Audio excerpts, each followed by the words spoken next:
ত্রয়োদশ জাতীয় সংসদ নির্বাচনে আইনশৃঙ্খলা পরিস্থিতি নিয়ন্ত্রণে পুলিশ প্রস্তুত হচ্ছে বলে মন্তব্য করেছেন স্বরাষ্ট্র উপদেষ্টা জাহাঙ্গীর আলম চৌধুরী। সকালে নরসিংদী পুলিশ লাইন্সের অস্ত্রাগার পরিদর্শন শেষে সাংবাদিকদের সাথে মতবিনিময়কালে কথা বলেন স্বরাষ্ট্র উপদেষ্টা। জানান, কারাগার থেকে যেসব অস্ত্র লুট হয়েছে তা উদ্ধারে নিয়মিত অভিযান চলছে। এছাড়া নরসিংদীর অপরাধপ্রবণ এলাকায় দ্রুত চিরুনি অভিযান শুরু হবে বলেও জানান তিনি।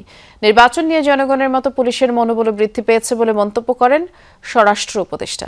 বিকেলে নরসিংদী জেলা প্রশাসনের সাথে মতবিনিময় করার কথা রয়েছে তার।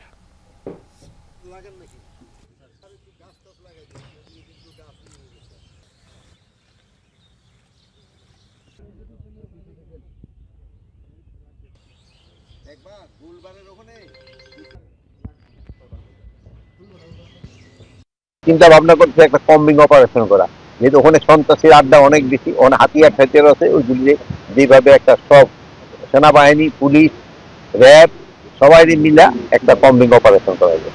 এখানে একেবারে চাঙ্গা পুলিশের মনোভাব কেমন আছে তোমরা?